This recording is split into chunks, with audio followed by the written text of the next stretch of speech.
ഇനി ചോദിക്കട്ടെ സഹോദരങ്ങളെ, അവർ നബിദിനം എന്ന് പറഞ്ഞുകൊണ്ടിതാ റോഡിന് മുകളിൽ കൂടി ഇതാ പല റാലികളും അതുപോലെയുള്ള കാര്യങ്ങളും നടത്തുകയാണ്. റസൂൽ സല്ലല്ലാഹു അലൈഹി വസല്ലം പറഞ്ഞ കാര്യം എന്താണ്? ഇമാദത്തുൽ അദാ അനി ത്വരീഖി സദഖ, വഴിയിലെ പ്രയാസങ്ങൾ തടസ്സം നീക്കുക എന്നുള്ളത് സ്വതക്കയാണ് എന്ന് പഠിപ്പിച്ചു തന്ന റസൂൽ സല്ലല്ലാഹു അലൈഹി വസല്ലമ ഈ റാലി എങ്ങാനും കണ്ടിരുന്നുവെങ്കിൽ എന്ത് പറഞ്ഞേനെ? അവരുടെ മുഖത്ത് നോക്കി എന്തേ ആളുകൾ ചിന്തിക്കാത്തത്?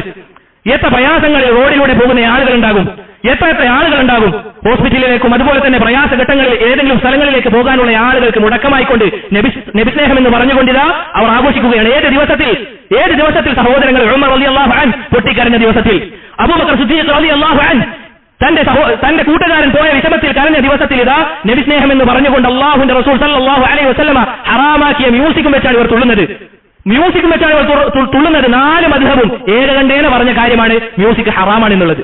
4 മദ്ഹബും ശാഫിഈ, മാലിക്കി, ഹംബലി, അബൂ ഹനീഫ, ഹനഫി മദ്ഹബ് 4 മദ്ഹബിലും മ്യൂസിക് ഹറാമാണ് എന്നുള്ളതാണ്. നോക്കൂ സഹോദരങ്ങളെ, ദീൻ എന്ന് പറഞ്ഞ് ചെയ്യുന്ന കാര്യങ്ങൾ ഇതാണ്.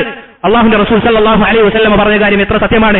ജനങ്ങൾക്ക് ഒരു കാലഘട്ടം വരും. എന്താണ് ആ കാലഘട്ടത്തിന്റെ അവസ്ഥ? ഹദ്ദ എന്നാണ് റസൂൽ സല്ലല്ലാഹു അലൈഹി വസല്ലമ പറഞ്ഞത്, വഞ്ചനയുടെ കാലഘട്ടം.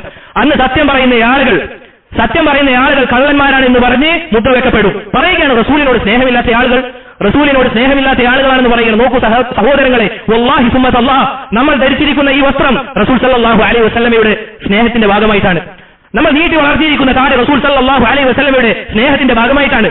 നമ്മൾ ചെയ്യുന്ന ഓരോ കാര്യങ്ങളും റസൂൽ സല്ലല്ലാഹു അലൈഹി വസല്ലമയുടെ സ്നേഹത്തിന്റെ ഭാഗമായിട്ടാണ്. നമുക്കൊന്നും വേണ്ട, നിങ്ങൾ കാണിച്ചു തരിക, ഇന്ന കാര്യങ്ങളാണ് ഖുർആനിലും സുന്നത്തിലും നബിദിനത്തിന് വന്നിട്ടുള്ളത് എന്ന് കാണിച്ചു കഴിഞ്ഞാൽ നമ്മൾ ഓരോ ആളുകളും ഇതിന് മുൻപന്തിയിൽ ഉണ്ടാകും.